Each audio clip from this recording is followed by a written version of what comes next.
I've been an ER nurse for 6 years. I've seen gunshot wounds, car accidents, heart attacks, strokes. I've seen people fight for their lives, and I've seen people lose. But I've never seen anything like what happened that Tuesday night. I work at Mercy General Hospital, the ER, night shift, where the worst cases come through. And on November 14th, at 9:47 p.m., the worst case of my career walked through those doors. Actually, she didn't walk. She was wheeled. On a gurney. 8 years old. Unconscious. Bleeding. Her name was Alice Brown, and she had about 10 minutes to live. Have you ever witnessed someone do something impossible? Share your thoughts in the comments. And if you want more stories about unlikely heroes, hidden talents, and moments that change everything, hit that subscribe button and notification bell so you never miss our next story. It started like any other Tuesday. Busy, but manageable. 3 patients in beds, 2 waiting rooms, standard injuries. Nothing critical. I was restocking supplies when the ambulance radio crackled. Mercy General, this is Unit 47. We have a pediatric trauma, 8-year-old female, MVA, high-speed collision, unconscious, vitals unstable, ETA 3 minutes. MVA, motor vehicle accident, pediatric, a child. My stomach dropped. Dr. Graham, our attending, looked up. Casey, Prep Trauma 1, page Dr. Fabre. I moved fast.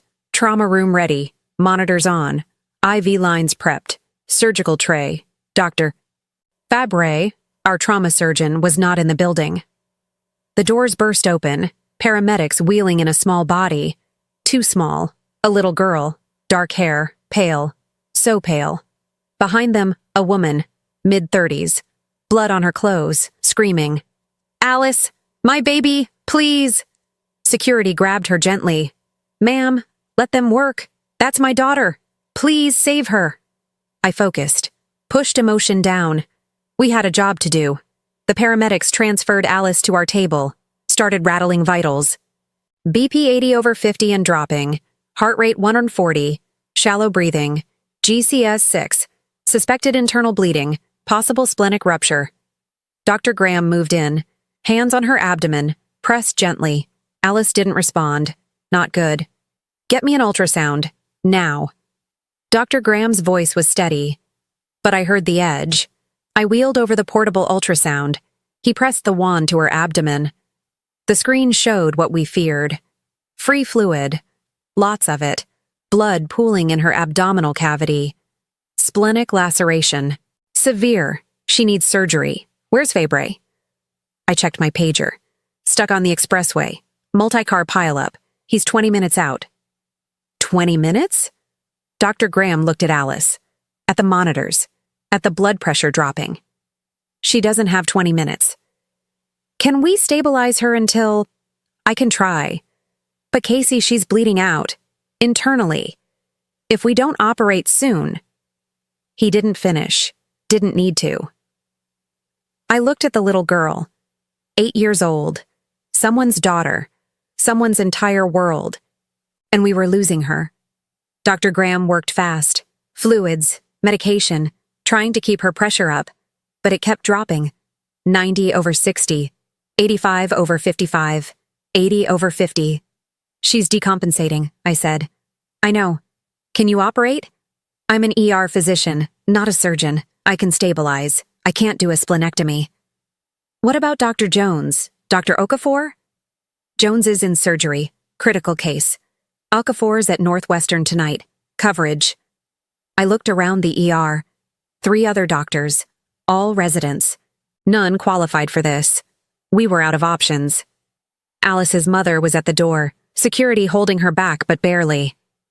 Is she going to be okay? Please tell me she's going to be okay. Dr. Graham looked at me. We both knew. Alice was going to die. Not because we didn't care, but because we didn't have a surgeon. And she didn't have time. I'll call Northwestern, I said. See if someone can come. They're 30 minutes away, minimum. 30 minutes. She had 5, maybe less. I wanted to scream, to punch something, to make this not be happening. Instead, I held Alice's small hand, checked her IV, did my job, while she slipped away. Then I heard it. A voice, quiet, from the corner of the room. "I can do it." I turned. The night janitor, standing there with his mop, gray hair, weathered face, quiet eyes that always seemed sad. He'd worked here for 2 years, always polite, always invisible. The kind of person you see every day but never really notice. "Isaiah," Dr. Graham said gently. "Not now. We need the room clear." "I can stabilize her." Isaiah's voice was steady, calm. "Stop the bleeding until Fabre arrives." Dr. Graham stared. "What?" "I know what's wrong with her. Splenic laceration, grade 4. She's bleeding into her peritoneal cavity. If you don't clamp the splenic artery, she'll be dead in 5 minutes." Silence. Dr. Graham and I exchanged looks. How did a janitor know that? "Isaiah," I said carefully. "How do you—" "I can save her." He looked at Alice, then at us. "I've done this before." "You're not a doctor," Dr. Graham said. "No." Isaiah met his eyes. "I'm not." "Then you can't." "I can. And she's out of time." Dr. Graham hesitated, looked at the monitors, at Alice's dropping pressure. I watched Isaiah and saw something I'd never noticed before. The way he stood, the way he assessed the situation, the certainty in his eyes. This was someone who knew exactly what he was doing. "Where did you learn this?" I asked. Isaiah's jaw tightened. "In prison." The words hung in the air. Prison. Dr. Graham took a step back. "You were incarcerated?" "Stateville, 15 years, medical wing." Isaiah's voice didn't waver. "I assisted in hundreds of surgeries, stabbings, gunshot wounds, trauma worse than this. I know what I'm doing." "That's not— you can't just—" Dr. Graham looked at me, at Alice, at the impossible situation. Alice's pressure dropped again. 75/45. Her mother screamed. "Do something, please." Isaiah stepped forward. "I can stabilize her. Keep her alive until Fabre gets here. But you need to decide now." "If I let you do this—" Dr. Graham's voice shook. "If anything goes wrong—" "It won't." "You can't promise that." "Neither can you. But I'm her only chance." I looked at Alice. At this tiny girl who'd probably been playing with dolls that morning, going to school, living her life.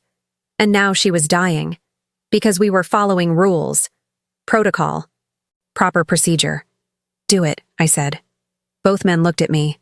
"Casey," Dr. Graham started. "She's going to die if we wait. You know it. I know it. Isaiah." I looked at him. Really looked. "Can you save her?" "Yes." One word. Absolute certainty. I nodded. "Then save her." Dr. Graham closed his eyes, made an impossible decision. Okay, but Casey, you assist, and if anything goes wrong, we stop immediately." "Understood," Isaiah said. He moved to the sink, washed his hands, thoroughly, methodically, like he'd done it 1,000 times. Because maybe he had. The moment he stepped to that table, he transformed. Posture changed, voice changed, everything changed. The janitor disappeared, and someone else emerged. "Scalpel," he said. Calm, authoritative. I handed it to him. He made the incision. Clean, precise. Textbook. "Retractor." I provided it. He worked. Fast, but controlled. No wasted movement. Dr. Graham watched. Silent, stunned. "Suction," Isaiah said. I suctioned blood from the surgical field. He exposed the spleen, found the laceration. There, grade 4, worse than I thought. The capsules completely disrupted. He worked with absolute focus, hands steady, no hesitation. I'd seen residents shake during procedures like this. Attendings sweat. Isaiah showed nothing but concentration. "Clamp," he said. I handed him the vascular clamp. He applied it to the splenic artery. The bleeding slowed, then stopped. Alice's pressure stabilized, 80/50. Holding.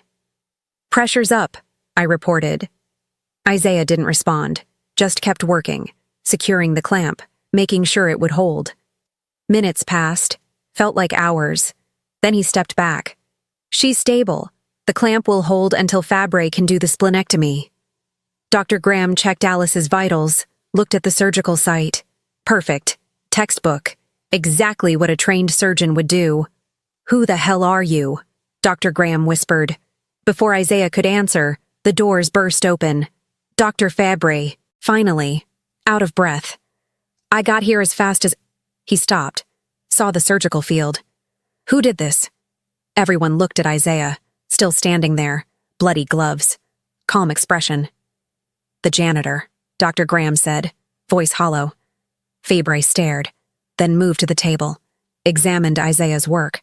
His expression changed, from confusion to shock to something like respect. This is excellent work, professional. Who are you?" Isaiah pulled off his gloves. "I'm no one. She's all yours, doctor." And he turned to leave. "Wait." I grabbed his arm. "You can't just—" He looked at me, those sad eyes. "Thank you for trusting me, Casey." And he walked out. Dr. Fabre finished the surgery, removed Alice's spleen, closed her up. She'd live, because of Isaiah. Her mother collapsed in relief when we told her. "Can I see him? The man who saved her? I need to thank him." I looked for Isaiah, found him in the supply closet, mopping, like nothing had happened. "Isaiah." He didn't look up. "Is she okay?" "She's stable, in recovery. She'll make it, because of you." He nodded, kept mopping. "Her mother wants to thank you." "No need." "Isaiah." "I did what needed to be done, that's all."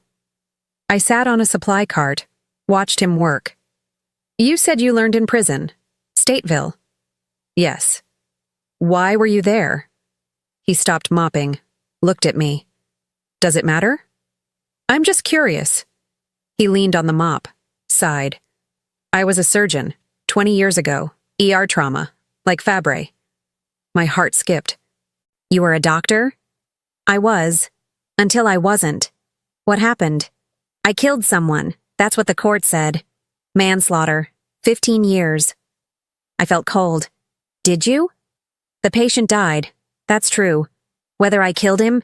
He shook his head. "It's complicated." "Uncomplicate it." He studied me, deciding whether to trust. Then he told me. 20 years ago. Isaiah Turner was a trauma surgeon at Northwestern. Good reputation, skilled, respected. One night, busy ER, multiple emergencies. Patient came in. Stabbing victim. Multiple wounds. Critical. Isaiah operated. Did everything right. Everything by the book. Patient died anyway, because the wounds were too severe, too much damage, too much blood loss. But the patient's family didn't accept that. The patient was Damian Cortez, son of Alderman Victor Cortez. Powerful. Connected. The family claimed negligence, malpractice, demanded justice. The DA, running for re-election, saw an opportunity. High-profile case. Sympathetic victim. Defendant who looked good in handcuffs. They charged Isaiah with manslaughter. His lawyer was overworked, pushed for a plea. But Isaiah refused. He hadn't done anything wrong. The trial was a nightmare. Expert witnesses, paid by the prosecution, claimed Isaiah made mistakes. The defense couldn't afford better experts. The jury, influenced by media, by the Cortez family's grief, convicted. 15 years. Isaiah lost everything. His license, his career, his life. In prison, he ended up in the medical wing. The prison doctor, Dr. Reeves, recognized his skills, let him assist, teach other inmates, save lives. Isaiah spent 15 years using his gifts in the worst conditions imaginable. When he got out, he tried to get his license back. But a felony conviction made that impossible. No hospital would hire him. Not as a doctor, not as a nurse, not even as a tech. The only job he could get was janitorial. So he mopped floors, cleaned rooms. Stayed close to medicine even if he couldn't practice it. Until tonight, when a child needed him, and he broke every rule to save her. I sat there, absorbing his story. You were innocent. The jury disagreed. The jury was wrong. Maybe. But it doesn't change anything. I'm still a felon. Still can't practice medicine. That's not fair. He smiled. Sad. Life rarely is. Isaiah, Casey, thank you for trusting me tonight. But please, don't make this bigger than it is. I saved a life. That's what matters. The rest... He shrugged. The rest is just history. He picked up his mop and went back to work. I couldn't let it go. That night I went home. Couldn't sleep. Opened my laptop. Started searching. Isaiah Turner Surgeon Manslaughter Chicago. Articles from 20 years ago appeared. Doctor convicted in patient death. Surgeon gets 15 years for negligence. Cortez family finds justice. I read everything. The trial coverage, the testimony, the verdict. And the more I read, the more wrong it felt. The mistakes the prosecution claimed Isaiah made weren't mistakes. They were judgment calls, reasonable decisions in an emergency. The patient's injuries were catastrophic. Multiple witnesses said so. But the expert witness, Dr. Harold Kramer, claimed Isaiah should have done things differently. I looked up Dr. Kramer, retired now. But at the time, he was testifying in multiple malpractice cases, always for the prosecution, always for money. I found an article from 5 years ago. Kramer had been sanctioned for false testimony in another case. His credibility was shot. But 20 years ago, he'd helped convict Isaiah. I dug deeper. Found the original medical examiner's report. It said the patient's wounds were non-survivable, but that wasn't mentioned in the trial. Why? I found the name of Isaiah's defense attorney, public defender, overworked, handling 30 cases at once. He'd done the minimum, nothing more. Isaiah never had a real chance. The next morning I went to the hospital, found Isaiah in the break room, eating a sandwich. You were set up, I said. He looked up. Casey? I read everything, the trial, the testimony. The expert witness was a fraud. Your lawyer didn't defend you. The ME's report said the injuries were non-survivable, but that wasn't entered into evidence. You were railroaded. It was 20 years ago. That doesn't make it right. Casey, I appreciate what you're trying to do, but it's over. I served my time. It's done. It's not done. You can't practice medicine because of a wrongful conviction. I practice when I need to, like last night.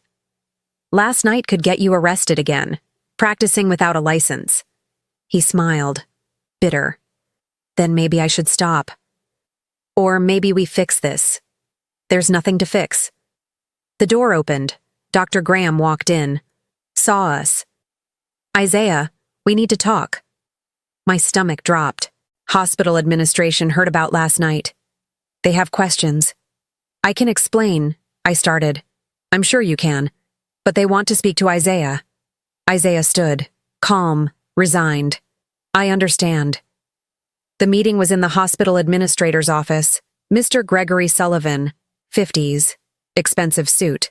The kind of man who cared more about lawsuits than lives. Dr. Graham was there, Dr. Fabre, me, and Isaiah. Sullivan sat behind his massive desk, steepled his fingers.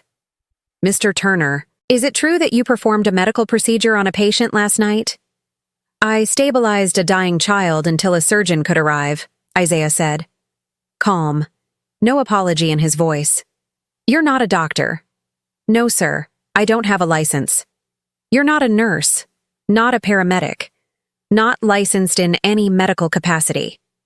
That's correct. Then you practiced medicine illegally. Do you understand how serious that is? I understand that a child would be dead if I hadn't. Sullivan's jaw tightened. That's not the point. That's exactly the point, Dr. Fabre interrupted. Alice Brown would have died. I was stuck in traffic. No other surgeon was available. Isaiah's intervention saved her life. And exposed this hospital to massive liability, Sullivan shot back. If anything had gone wrong, it didn't, Dr. Graham said. His technique was flawless, professional, frankly better than some residents I've supervised, because he's been practicing medicine without a license. For how long, Mr. Turner? Last night was the first time in 2 years, Isaiah said, since I started working here. But you practiced in prison, in the medical wing, under supervision, for 15 years. Sullivan pulled out a file. I have your background check here. Convicted of manslaughter. 15 years at Stateville. You lied on your application. I answered every question honestly. I disclosed my conviction. I was hired as a janitor. Nothing more. And yet you're performing surgeries in my ER. Your ER needed help. I provided it. You broke the law. I saved a life. The two men stared at each other. Sullivan spoke first. Mr. Turner, you're terminated, effective immediately. Security will escort you from the building. No, I said. Everyone looked at me. Casey, Dr. Graham started. No, this is wrong. Isaiah saved Alice. He should be thanked, not fired. He broke the law? An unjust law. He was wrongfully convicted 20 years ago. His medical license was taken from him because of a corrupt prosecution. And now you're punishing him for having the skill and courage to save a child when no one else could. Sullivan's expression hardened. Ms. Williams, this doesn't concern you. It absolutely concerns me. I was there. I assisted. If you're firing him, fire me too. Casey, don't, Isaiah said quietly. I'm not letting this happen. This isn't your fight. Yes, it is. I looked at Sullivan. Isaiah Turner is one of the best surgeons I've ever worked with, and I've worked with dozens. What he did last night was heroic. If you fire him for that, you're telling every employee here that policy matters more than lives. Policy exists for a reason. And sometimes, Dr. Fabre said, the right thing to do is break policy. I reviewed Isaiah's work. It was textbook. Perfect. If I had done that procedure myself, I couldn't have done it better. This man has a gift. And you're throwing it away because of paperwork. Sullivan stood. This meeting is over. Mr. Turner, you're dismissed. Dr. Graham, Dr. Fabre, Ms. Williams, get back to work. What about Alice's mother? I asked. She wants to thank Isaiah. Are you going to tell her the man who saved her daughter was fired? Sullivan's expression flickered. That's none of her concern. It's absolutely her concern. Her daughter is alive because of him. And if she decides to sue because an unqualified janitor operated on her child, she won't. You can't know that. Then ask her. She's in the waiting room right now. Sullivan hesitated. I pressed. If you're going to fire Isaiah, at least have the courage to tell Alice's mother why. Tell her you care more about liability than the man who saved her daughter's life. Long silence. Sullivan sat down, rubbed his temples. Get out. All of you. Except Turner. My heart sank. Mr. Sullivan, out. Now. We waited outside. Dr. Graham paced. Dr. Fabre checked his phone. I stared at the closed door. 20 minutes later, it opened. Isaiah walked out, expression unreadable. What happened? I asked. I'm fired, effective immediately. My heart broke. Isaiah? It's okay, Casey, I expected this. It's not okay, this is... The door opened again. Sullivan appeared. Ms. Williams, a word. I followed him back inside. He sat, gestured for me to do the same. You care about this, he said. Not a question. Yes. Why? Because it's right. Isaiah saved a life. He shouldn't be punished for that. You understand the hospital's position, the legal risk. I understand you're more worried about lawsuits than doing the right thing. His jaw tightened. That's not fair, isn't it? Silence. Then Sullivan sighed. Alice Brown's mother is asking to see Mr. Turner. She wants to thank him personally. If I don't let her, she'll want to know why. And then the media will find out. Hospital fires hero janitor. Do you know what that headline would do to us? So you're keeping him for PR? I'm considering options. If Turner stays, he stays as a janitor. Nothing more. And if he ever practices medicine again without authorization, he's gone. Immediately. No discussion. It wasn't justice, but it was something. Okay, I said. But, Sullivan continued, there might be another option. What option? I have a call in to the state medical board, explaining the situation, asking if there's any way to reinstate someone with Turner's circumstances. I stared. You're trying to get his license back? I'm exploring options, that's all. Don't tell him.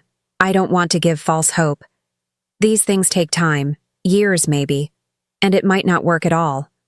But you're trying. I'm trying. Now get back to work. I found Isaiah outside, sitting on a bench, looking at the night sky. You're still employed, I said. He looked at me, surprised. What? Sullivan's letting you stay, as a janitor, on the condition that you never practice medicine without authorization again. He said that? Yes, but Isaiah, Alice's mother wants to see you. His expression softened. I don't need... She does. Come on. Alice's mother, Lisa Brown, was in the waiting room, exhausted, tearful, grateful. When she saw Isaiah, she stood, ran to him, hugged him. Thank you, thank you, thank you. She was sobbing. They told me what you did, how you saved her. I don't know how to repay you. You don't need to, Isaiah said gently. I'm just glad she's okay. Can I see her? Lisa asked me. She's in recovery, still sedated, but you can sit with her. Lisa turned back to Isaiah. Will you come? I want her to know who saved her when she wakes up. Isaiah hesitated. I don't think that's... Please. He looked at me. I nodded. Okay, he said. For a minute. Alice was in ICU, small in the big bed, tubes and wires, but breathing. Alive. Lisa sat beside her, held her hand. Isaiah stood in the doorway, watching. She loves butterflies, Lisa said, talks about them constantly, wants to be a lepidopterist when she grows up. She laughed through tears. I had to look up what that meant. A person who studies butterflies, Isaiah said quietly. Yes, she's obsessed. Has butterfly posters all over her room. Books about migrations and life cycles. Lisa looked at him. She's going to have so many more years to study them now. Because of you. Isaiah didn't respond, just watched the little girl breathe. I was driving, Lisa whispered. When it happened, the other driver ran a red light. Drunk. But I keep thinking, if I'd been more careful, if I'd seen him coming, It wasn't your fault, Isaiah said firmly. You didn't cause this. But she's my daughter. I'm supposed to protect her. You did. You got her to the hospital. You advocated for her. You did everything right. Lisa wiped her eyes. How do you know? Because I've seen parents who don't. You're not one of them. They sat in silence, watching Alice. Then Alice stirred, eyes fluttering open. Mom! Small voice, confused. I'm here, baby. I'm here. What happened? You were in an accident. But you're okay now. The doctors fixed you. Alice looked around, saw Isaiah. Who's that? Lisa smiled. That's the man who saved your life. Alice blinked, studied Isaiah. Thank you. Isaiah smiled. Real smile. First one I'd seen. You're welcome, Alice. Alice's eyes closed. Within seconds, she was asleep. Lisa looked at Isaiah. Thank you doesn't feel like enough. It's more than enough. We left them there. Mother and daughter. Together. Alive. 3 days later, the media found out. Janitor saves child in dramatic ER surgery. The story exploded. News vans outside the hospital. Reporters everywhere. Social media going crazy. Isaiah tried to hide. But Lisa Brown did an interview. This man saved my daughter's life. And the hospital tried to fire him for it. That's not right. Public outrage. Donations. A GoFundMe that raised $200,000 in 2 days for Isaiah Turner's legal defense and medical license reinstatement. Lawyers contacted us, pro bono, offering to help. A journalist, Rebecca Hill, started investigating Isaiah's original case, found the same inconsistencies I had, published an expose. Was Isaiah Turner wrongfully convicted? New evidence suggests yes. The story detailed the paid expert, the inadequate defense, the political pressure. The Innocence Project reached out, took his case. Within weeks, they'd filed a motion to overturn his conviction. Isaiah didn't want any of it. The attention, the publicity, the hope. It won't change anything, he told me. It already has, I said. 6 months later, I was in the courtroom. So was Isaiah. Lisa Brown, Alice, fully recovered, wearing a butterfly shirt. Dr. Graham, Dr. Fabre, even Mr. Sullivan. The judge, Honorable Patricia Delgado, reviewed the evidence, the new testimony, the recantation from one of the original witnesses who'd been pressured to lie. The proof that Dr. Kramer had been paid to testify falsely. She spoke for 20 minutes, detailed the failures, the corruption, the injustice. Then, the conviction is hereby vacated. Mr. Turner, you are exonerated. The courtroom erupted. Isaiah sat there, stunned, silent. Lisa hugged him. Alice gave him a drawing she'd made, butterflies emerging from chrysalises. "You're free," I whispered. He nodded, tears in his eyes. "Thank you." 18 months after that night in the ER, Isaiah Turner walked into Mercy General Hospital. Not as a janitor, as a medical consultant. His license had been restored, after review, after evaluation, after proving he'd maintained his skills. He couldn't operate independently yet, but he could work under supervision, assist, teach, contribute. It wasn't everything, but it was something, and it was more than he'd had in 20 years. I found him in the ER, first day, scrubs instead of janitor's uniform, badge that said, Dr. Isaiah Turner, medical consultant. "How does it feel?" I asked. "Strange. Good. Terrifying." "You'll be fine. You're a doctor, Isaiah. You always were. Now you just have the badge to prove it." An ambulance arrived. Paramedics wheeling in a trauma patient. Dr. Fabre appeared. "Isaiah, we need hands." Isaiah looked at me, then at the patient, and moved. Not as a janitor, not as a convict, not as someone hiding his gifts, as a doctor. Doing what he was always meant to do. Saving lives. Have you ever witnessed someone do something impossible? Share your thoughts, your stories of wrongful convictions, and your moments of unlikely heroism in the comments below. If this story about second chances, hidden talents, and justice delayed but not denied moved you, please hit that like button and subscribe for more stories about unlikely heroes, broken systems, and the courage to do what's right no matter the cost. Don't forget to click the notification bell so you never miss our next story. Thanks for watching, and we see you in the next one.